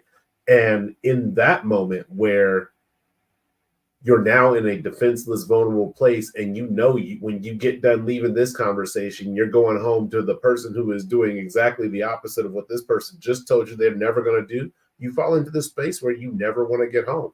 I tell people, look, I've had an affair before in a relationship. It was not the right thing to do. It's not something I would recommend, but I absolutely, in that experience, understand how it happens. 100% understand how it happens, because Bruce and I talk about this a lot. When you are a communicator, you don't even have to be the best communicator, right? But you know that you're communicating enough to a person, and you're saying, hey, it hurts my feelings when you do this to me, and it's done to you again. Hey, it hurts my feelings when you do this to me, and it's done to you again. Eventually, at some point, you go from the, hey, it hurts my feelings, to this motherfucker doesn't care about me. Like, and I normally wouldn't say something like that on the first one with Bruce left the thing. But it eventually gets to this space where you're like, you clearly don't care about me, because I am telling you I am communicating to you. It may not even be, it might be through me yelling. It might be through me crying. It might be through, some people punch and break things. It might be through a host of different reasons of how I'm trying to tell you, but I know that I'm trying to communicate something to you. And I know that I'm trying to communicate something to you. So when you're still consistently giving me what I'm telling you does not feel good to me, that's when it's like, okay, then you're now an assailant, and your objective must be to hurt me. Your objective must be to create this damage and this harm to me. And that's when Debo gets called. Jump up in front of this. And then so you think I think to myself, speaking for me, is that me making up a fictional story? Because now you're playing tricks on yourself. That's that manipulation that we talk about now. Am I seeing this? Am I making this up? Is this real? And then you start questioning yourself. And then that leads you down then the temper tantrum. So that goes back to a temper, calm. That calmness that is garnered from that, for me, the calmness is a crazy ass reflection period, right? Now I start looking at everything different, right? Oh man. And it's like, what do they say? What are the kids were saying for a while on social media? The red flags, whatever. But you done too far gone. I'm all too far in the weeds. Flags that I've could pinpoint from way back are glaring now, right? Right. Glaring now. And so twofold. It helps you to understand what the future is going to look like, but it also helps me to calm myself, activate that stop loss, because I've already seen this before. I've seen this. So I don't even have this tantrum is not going to even amount to anything. So now that I know this, I've been down this road before, I'm going to veer left. I'm going to slow down over this speed bump. I'm going to enact my stop loss. I'm going to cut my losses and get out that play. Yeah, right. It's funny because there's like, they always want to make sure that you respect and understand and give them patience and grace with their traumas, but they don't even think about doing it with yours. Your traumas don't matter. And Right. my wife once asked me, "How did you know that you love me? How did you know that you were going to marry me one day?" And I was like, "When we were together, and she brought up, I forgot what happened. She was like, listen, my dad, he I lost my dad at a young age, but he wasn't really involved in my life. I missed some father figures. I got some issues with that I'm trying to work out, and I have some trauma with that."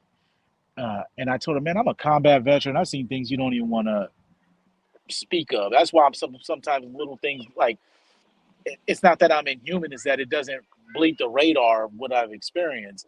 And she was like, "Well, maybe we can help each other out." And when she said that, I was like, "God damn it, I'm going to marry this woman. God damn it, I'm going to marry this woman."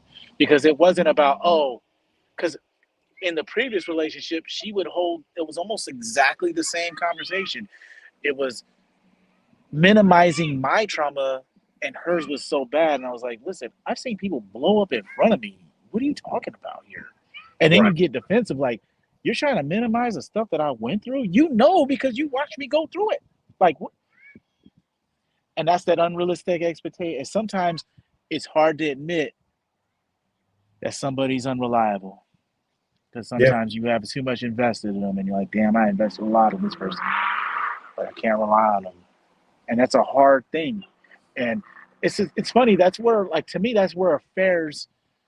You're right. That's where affairs start. Is where, if somebody's giving you something that you need, that the other person isn't willing to provide.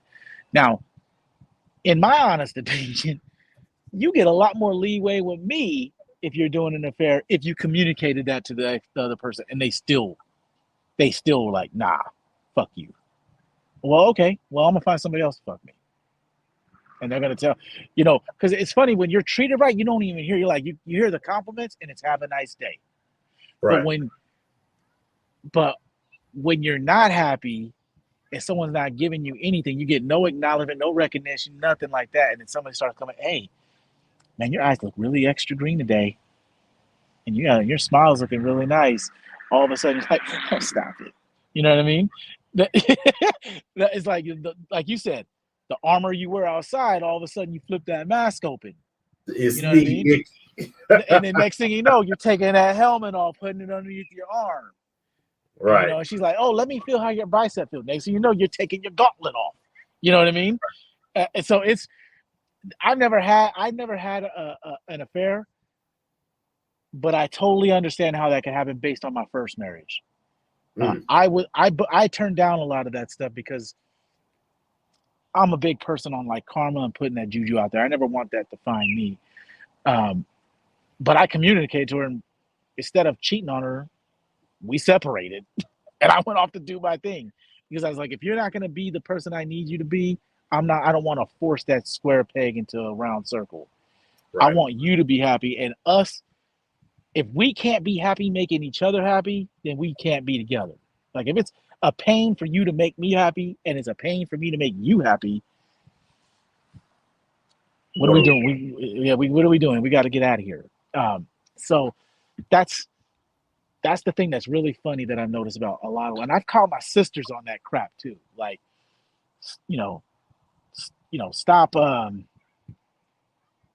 stop thinking you're trauma. Like they didn't stop making traumas when they gave you yours. That shit's right. In abundance. You know what I mean? The stores are sold out. There's a wait list. You know what I'm saying? Everybody's got them. So stop acting like you're. But that's the thing. Like they're all about the story and being the center of the. Like us, we're like, man, we want to be the household. I don't care what Shirley down the street thinks. I could give a fuck about her. You know what I mean? But I gotta make sure this looks good. Oh, I don't care. But yeah, rant over. I'm sure you have another question maybe for us. No, I do, because where you're at is in that accountability space, and that was one of the questions I had. Who should be accountable for your temper or your tantrum? And it's this, I ain't gonna lie, this is a difficult question for me. As simple as the question is, it's a difficult question for me. But I want to hear from you guys first. Who do you feel should be accountable for your tantrum?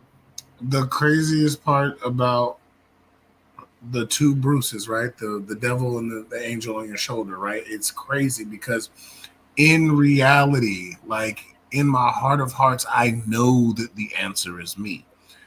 But the best part about me knowing that the answer is me, the growth speaks for itself, right? I don't even got to tell you because y'all see it. Like, you know what it is. But, you know what I'm saying? But for me to suppress, like, I'm just speaking on kids and parenthood, right? For me to suppress Rage Dad for months on end, I liken it to when I quit smoking cigarettes. One of the hardest things I've ever done was to kick the nicotine, right? I think my oldest child was 7 years old. And one of the things she asked me to do, she said, quit smoking. I asked him, I'd ask him, what are some things I can do to be a better dad? And, as a 7-year-old, you don't think she's going to say nothing good, but she actually gave me Carissa, my oldest has been my life coach for a long time. But one of the things she said was quit smoking cigarettes. She was 7. The girl is 20 years old. I don't cigarettes. What?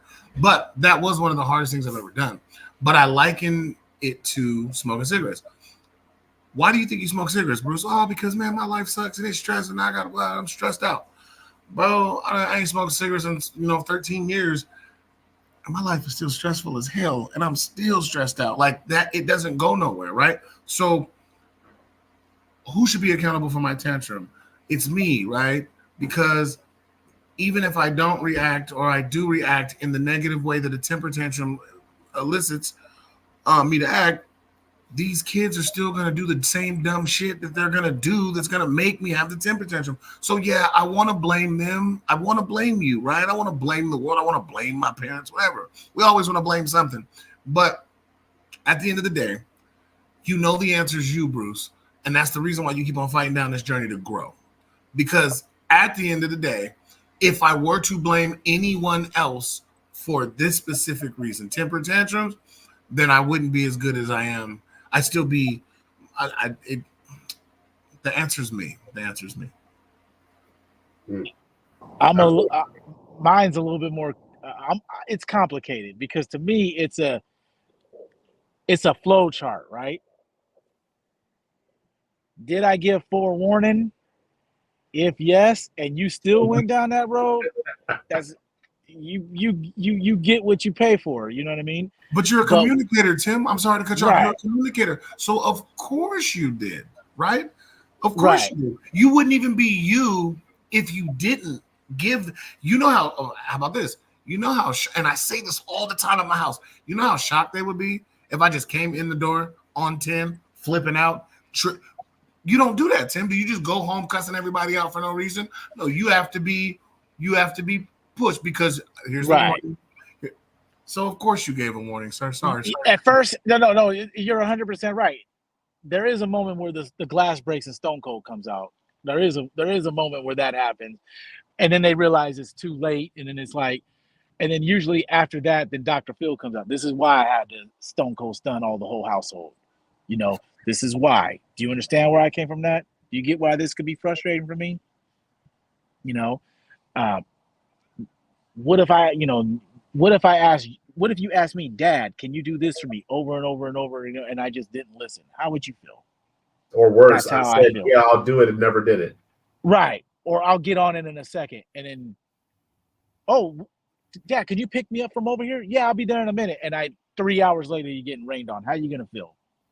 Well, that's the equivalent if I ask you to take the trash out, and you just found something better to do. It's a sign, and when you communicate, I take that as a sign of disrespect. Do you mean to disrespect me? Well, no. Okay, so stop unintentionally disrespecting me then. You know, because that's how I'm going to take it. Pay attention to how I take things. But yeah, it is a bit complicated. But in reality, I think you are right, Bruce. To quote Mario, it's a me. It's a me. That's the responsibility, because you have to recognize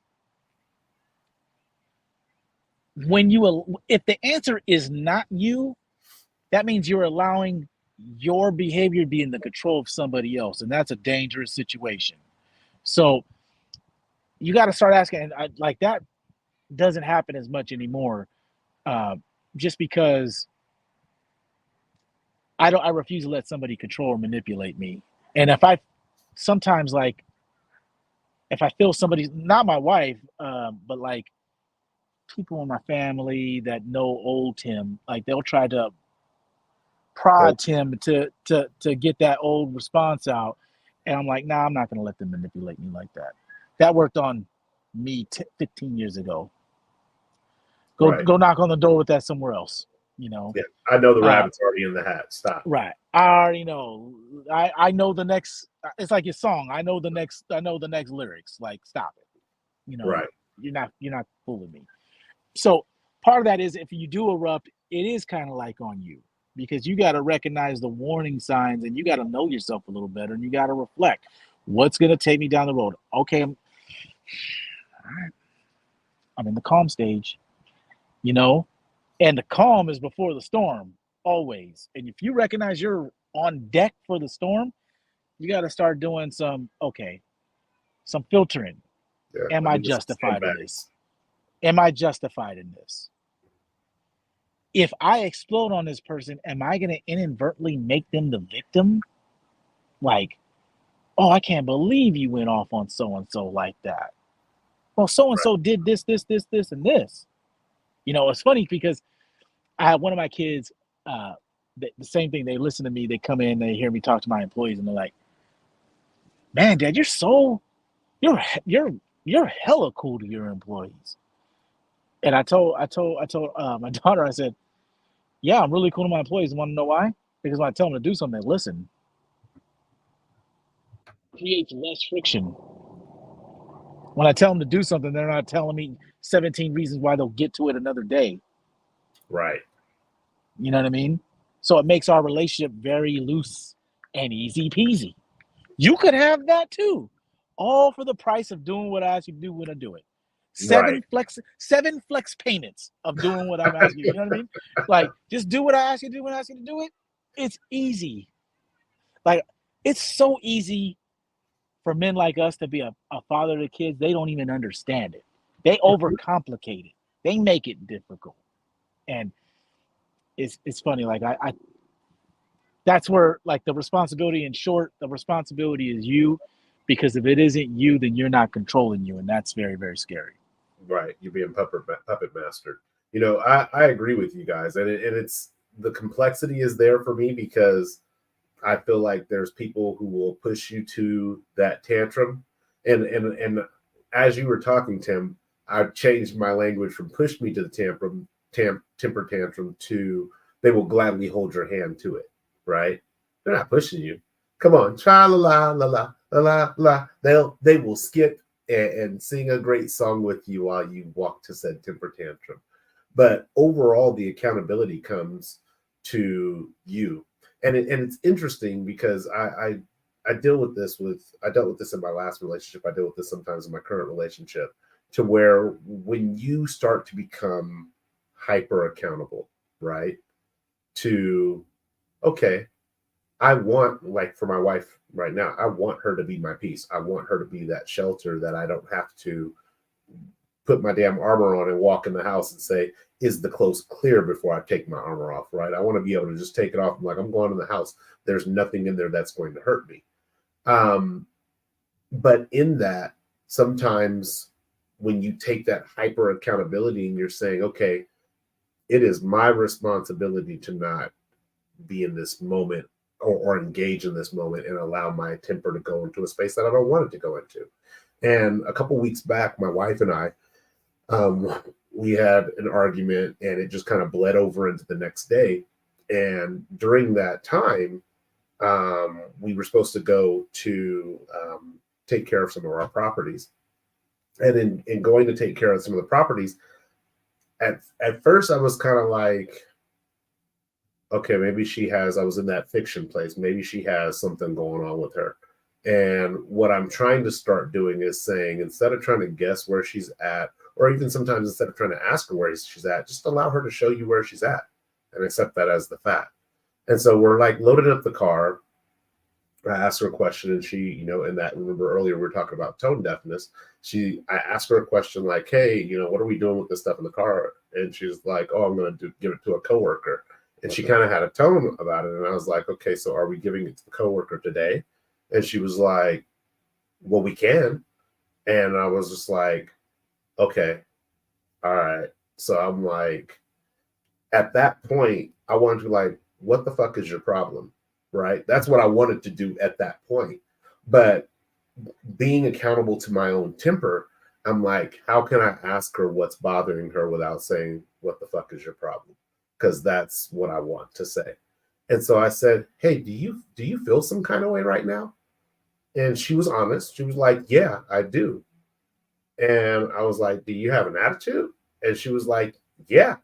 And I was like, then maybe you should stay at home today because I'm not in the mood to put up with your attitude. And in that's how I felt like I said it. But for her, she was like, you were tone deaf and you didn't hear how you told me that. And I was like, okay, I can accept that maybe I was tone deaf in that moment and didn't say that in the kindest of ways. In my head, I'm also thinking like, you should have heard the first thing that I was going to tell you that I had to work over my own head, right? And so in that, it's like, okay, on one end, I am being hyper accountable to not blowing up into this temper tantrum. I am deciding to set a boundary, saying I don't want to be around somebody who has an attitude with me for the duration of my day. And if that means you don't come on this thing that we have to get done, then that means that for me.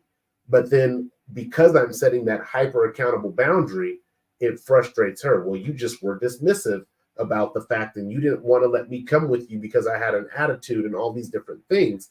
And goes back to what I said earlier, because she was like, we've done this before where we've been at odds or had tension and we've had to go and get something done and we go and we get it done. And I'm like, yeah, but that is not a comfortable space for me to be in. I didn't communicate this to her, but I'm like, that's not a comfortable space for me to be in, working on things, fixing things, doing whatever I have to do, knowing that my wife has an attitude. So if I'm like, hey, can you give me that screwdriver here? See, I'll just go up and down the ladder 16 times. I don't care like that. And I think sometimes when we use that phrase, I don't care, often, especially with the opposite sex, it comes off as, well, you just don't care about us. You don't care about how I feel. Yeah, I mean, I care about how you feel, but I don't care about how you feel to the mercy and detriment of what is going on with me.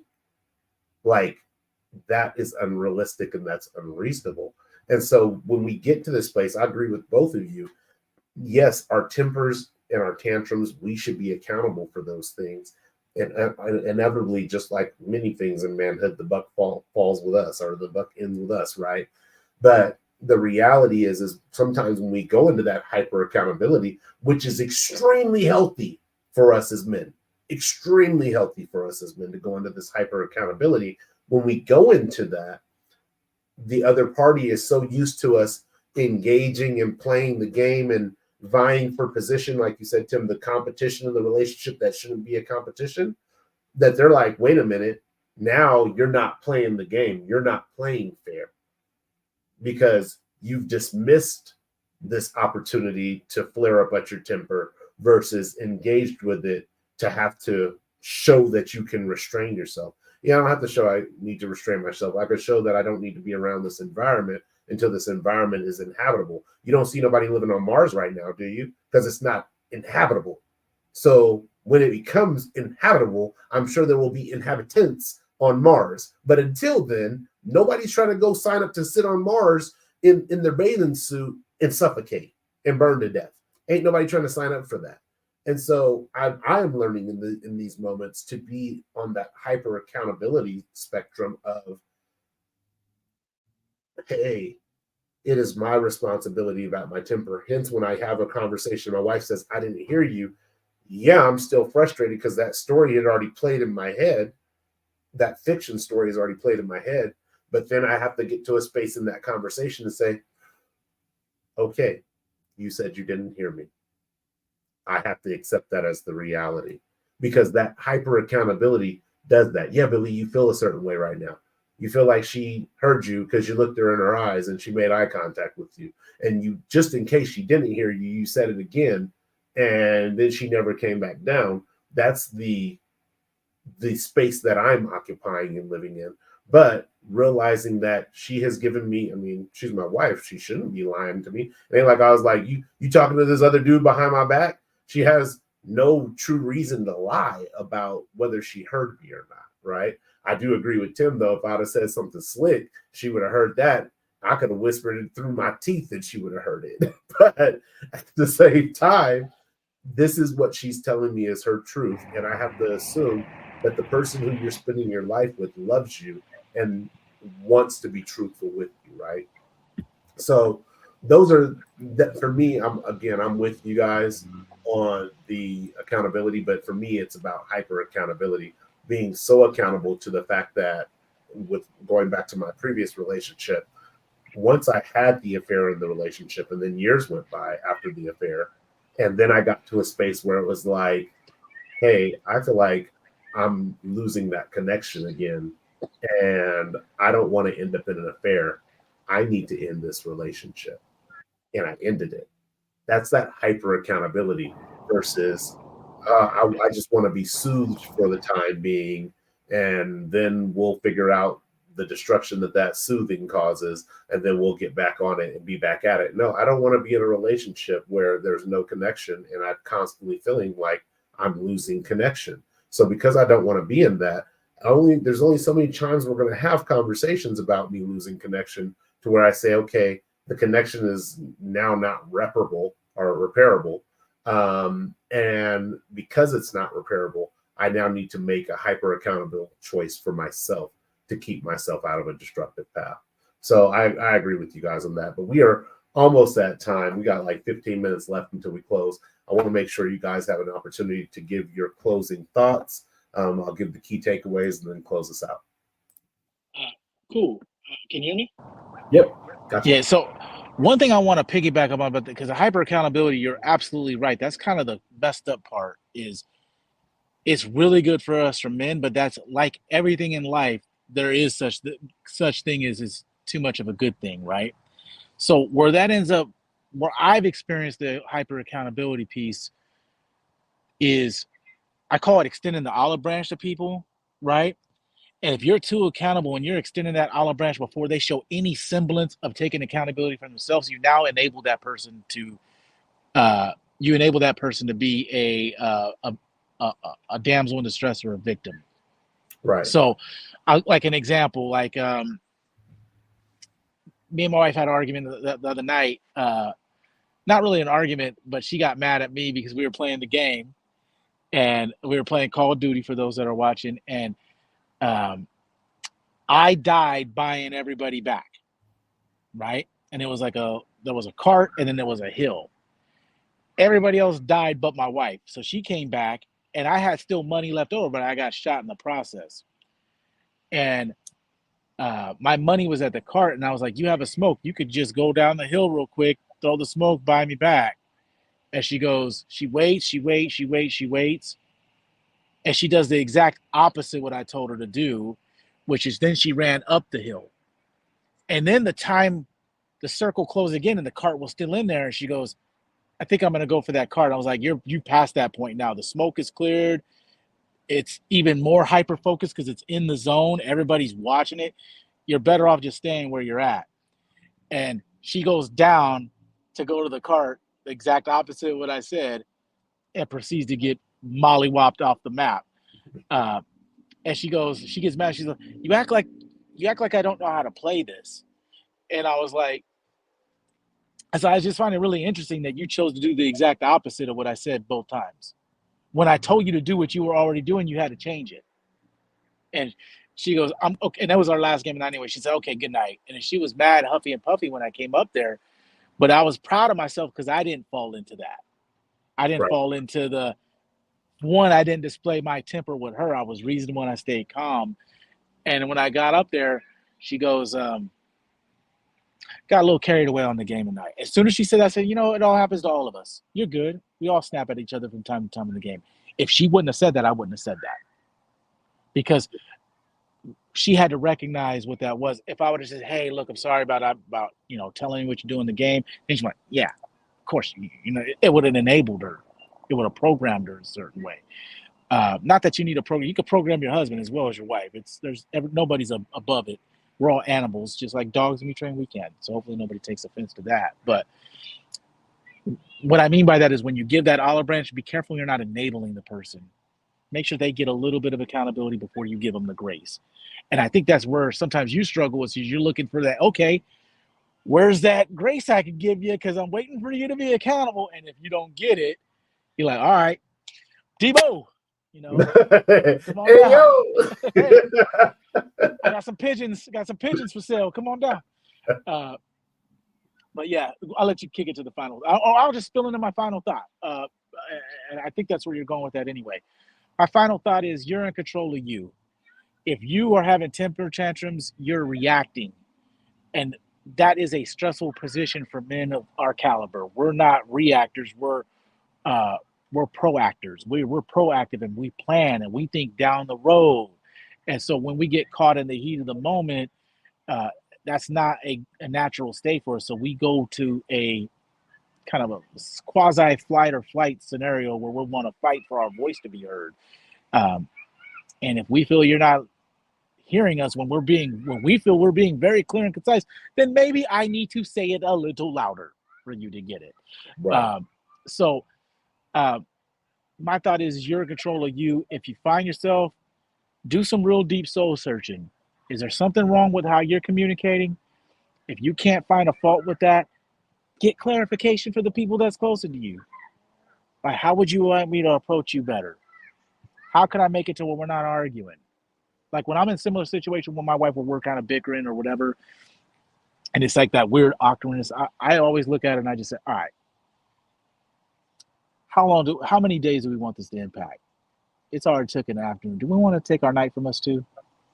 Because I don't. And she usually like, okay, and then she'll start talking about what bothered her. And then we do an autopsy on the event, agree or agree to disagree, whatever it is, and say, you know what, we leave with respect and then we move on to the next thing we're doing and it's back to normal. But temper tantrums, find out what the cause of it is.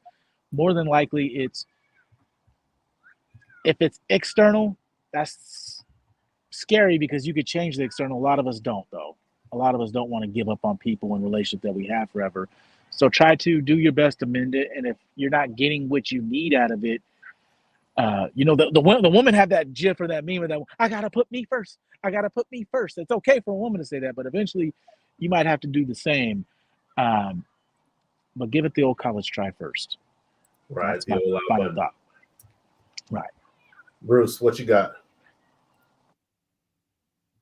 So for me, as a final thought on the topic of temper tantrums, I would say that they're normal. The frequency or the consistency should never be known. You shouldn't be normally having temper tantrums. You shouldn't be consistently having temper tantrums, but they are normal. Recognizing what triggers you before you're triggered is what has been big for me, because life is a pattern. Life is a pattern. Some of us are on a pattern of growth, some of us aren't, but it's still a pattern no less, right? And once you've seen it before, you should know how to get in front of it. And so for me, I am still prone to a temper tantrum. I'm prone to it. It could happen. It could happen, but it's less likely to happen because I've equipped myself with the tools. You got to have a good radar, good sonar. You also have to have a good flashlight, because sometimes it'd be dark. You got to pull out that light and find it, right? Like you amass the proper tools to make sure that you get in front of it, right? And you're not going to be perfect. I'm not perfect. I'm far from it. I don't know what perfect is. Perfection is an illusion. You know what I mean? Straight up. But just knowing that I have triggers, and certain triggers can produce Debo, a call to Debo, right? So just knowing who you are and taking time to reflect, right? To make sure that, again, like we say every episode, make sure that your peace is the most valuable thing you have and you're protecting it at all costs. And I've never been in a temper tantrum, even when I'm right. I have never flew off the handle and felt good about it. It doesn't feel good. No matter how right I am, that shit don't feel good. I don't want to do this. Again, my baseline is chill. I'm a chill dude. So that would be my takeaway for the day. Appreciate it. Yeah, man, there's so much to unpack in this, and it's interesting because this is the first time where I don't have as many key takeaways as I probably should, because I was so engaged in the conversation. But I want to, before I give my closing thoughts, I want to give the key takeaways from tonight's conversation. The first key takeaway I pulled was tempers run angry and calm. I think when we hear the word temper, we forget that it originates in the word temperament, right? And we just say temper. Oh, you got a temper, but we don't realize we put an adjective, bad, in front of that temper. We don't typically tell somebody, oh, you have a good temper, right? We just tell them you got a bad temper. And so often when we hear the word temper, there's a negative connotation to it. And that's why I put it in there as temper and tantrum instead of just temper tantrums. Because really identifying what your temperament is in all aspects of your life, whether it's running hot or cold, right? Being able to identify that can help you with the tantrums aspect of temper, right? When you're in that emotional, angry outburst. But remember that your tempers can run angry and they can run calm. And as men, our job and responsibility is to figure out how to keep it in the calm areas, like coolant to a car, right? What kind of coolant does my car need so that my engine does not blow up while I'm driving? That is what our responsibility is as men, is figuring out that coolant and how we can utilize that to get to where we want to be in life and to stay where we want to stay at, where we're in our own temperament. So that's key takeaway number one. Key takeaway number two is learn to recognize when you're hurt. Bruce, you talked about this very briefly. You spoke about, I am hurt. That hurt my feelings, right? Learn to recognize when you're hurt, because just like when Tim said dogs can be trained and so can humans, right? Yeah, there's some aspects of humanity that are very instinctual. When I am hurt, I am in a defensive mode and I am ready to attack. It's like if somebody came up and slapped you in the back of the head, it could be a long lost friend who you love and adore, but until you know it's that person, you're going to turn around and be ready to engage because what they did hurt physically. Now, I was watching a Kevin Samuels video where he was saying, what's worse, physical pain or emotional pain? Emotional pain is worse than physical pain. And so when we as men, especially when we've been conditioned to think that, well, we're not supposed to cry, we're not supposed to display hurt, we're not supposed to do all these different things that elicit that we can be hurt, or that demonstrate that we can be hurt, when we are hurt emotionally, we get into a space of, it's like, I'm ready to be in the octagon with you, both verbally, physically, mentally. I'm the fighters at the ready. Let's go. Right? And so learn to recognize when you're hurt, because in those moments, this is where I've learned how to stop yelling in arguments. In those moments where I realize I'm hurt, where I realize I'm agitated or whatever it may be, in those moments, I stop and I take a breath. In those moments where I feel like I'm being attacked, I stop and I take a breath, because if I don't, what will happen is I will escalate, because now we're in combat. We're not in conversation. We're in combat. And so learn to recognize when you're hurt. That was the key takeaway number 2 for me in tonight's conversation. Key takeaway number 3 for me is do your best to clean up the buildup. And what I mean by that, and this is really probably a horrible analogy, but it's going to make great sense. If you had a toilet that was clogged, right? Drop a deuce, your toilet is clogged, it's not flushing. How many times are you going to use that toilet before you clear the clog? You're not just going to be like, well, it didn't flush, but maybe it'll work its way out, by tomorrow morning when I got to go again, right? You're not going to then go the next morning, see that the toilet is still clogged, and be like, let me try again. Maybe I can put something in there that'll push it down. You're going to clear the buildup. You're going to plunge it. If the plunger ain't working, you're going to snake it. If the snake ain't working, you're calling a plumber. You're doing something to clear that line before you use it again. And often for us as men, Tim, you said this in the very beginning about not being heard. When you're not being heard, even if you're changing, okay, well, maybe I should say it this way. Maybe I should say it that way. Maybe I should say it this way. Maybe I should say it that way. Even when you're doing that, none of that clears the line.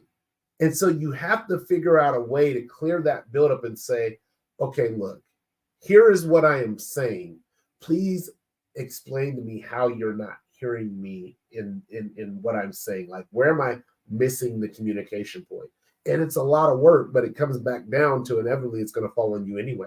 So you might as well do all that extra work to try to get that communication through clearly, so that way you don't have the buildup and you don't have 6 deuces rolling out of the toilet onto your bathroom floor. Now you got a bigger problem, right? And so the do your best to clean out the buildup is so crucial when it comes to not just in your communication, but even in that frustration that you allow to build up. Like, what are you going to do to clear out that frustration? What are you going to do to alleviate some of that pressure before the countervailing blows? So that's takeaway number 3. Takeaway number 4 is it comes down to you being accountable to you. And this, again, goes into that hyper accountability. Tim, I do like that you said, give them space to take accountability before you just offer grace. Like, I'm not the person who's going to come and be like, I was wrong. You did this to me and I shouldn't have reacted that way. I'm not that person. I'm going to say, you did this, which caused me to react this way. I understand that I shouldn't react this way, but this is what triggered that. So understand, I know the part that I played was the part that I played, but understand, I also know that you played a part in it. But I'm going to be accountable to me and work on the things that I need to do within myself to not allow you to trip over these triggers that are installed in me and in my programming, right? So it's always going to come down to you being accountable to you. Be the person who's willing to be accountable to yourself, because that's really where your power is. Man or woman, that's where your power is in your ability to be accountable and then shift accordingly to what you need to do. And then key takeaway number 5 is learn your patterns. I got this right at the end, Bruce, when you were saying, we all have patterns. We all kind of know that life has ups, downs, lefts, rights, and it's all patterns, right? And so because you can learn from your patterns, if you pay attention, if you pay close enough attention, even whether you're blowing up and having a temper tantrum or you avert a temper tantrum, you're able to start finding things. One of the things for me that I have found is it's probably not good for me to talk very long when I'm tired in an argument situation, because I'm already tired. And now I'm just tired of the person that I'm arguing with. And so because I'm tired and now I'm tired of the person that I'm arguing with, it's not going to end well for either one of us, because I'm going to constantly be in a state of agitation. I'm going to constantly be tone deaf to the tone that I'm taking with the person, but I'm going to be hyper in tune with the tone that they're taking with me, right? So learn your patterns and be able to move within your patterns in a way that you can set those stop losses for yourself and say, hey, look, at this point, if it's midnight, the conversation has to come to an end. Babe, hey, I'm tired. Can we pick this up tomorrow? I need to go to sleep. Like, but sometimes I feel like as men, we get into this, nah, we're gonna see that I was right tonight, right?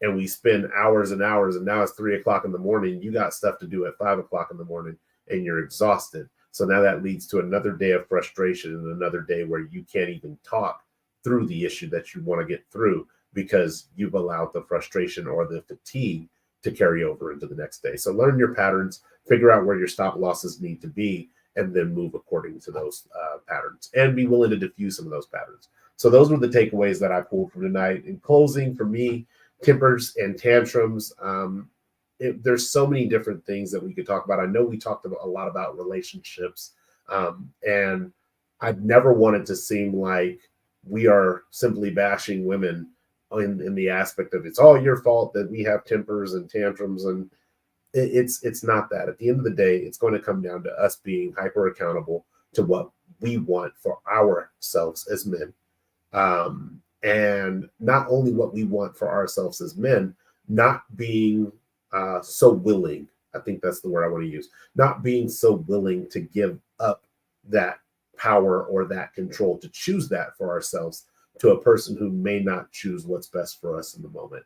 And it doesn't mean that there's not moments where they would be willing to choose what's best for us, but in many moments when you find yourself in a temper tantrum, if you're saying, well, you caused me to do that, that person wasn't really necessarily choosing what was best for you in that moment. They were choosing what was best or most comfortable for them.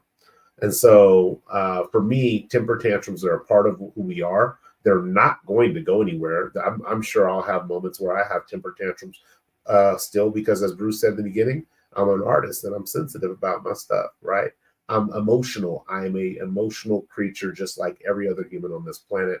I have emotions, I have dreams, I have disappointments, I have feelings that can be hurt. And because of these things, there can be a backlog sometimes that builds up, or a perfect storm in a certain case, maybe tired, fatigued, hungry, not had sex in a while, a whole bunch of other things. And then all of a sudden a temper tantrum or a tantrum can erupt, and it can be an angry moment for me. So realize, for me, temper tantrums are a part of life. Our responsibility as men is to be accountable to them, and do our best to mitigate them and keep them at bay. So that's all I got for this evening. The next time you'll see us is in 2 weeks, I think, which is maybe the 14th of May.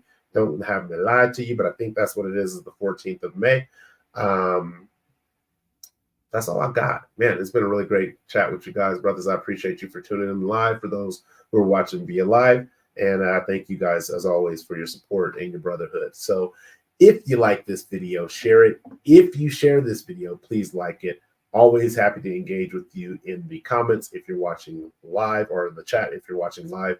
In the comments, up to the first 7 days, the content is up. After that, we move on to new content. But other than that, until the next time, one love, peace, and God bless. Thank you for sitting on the first row.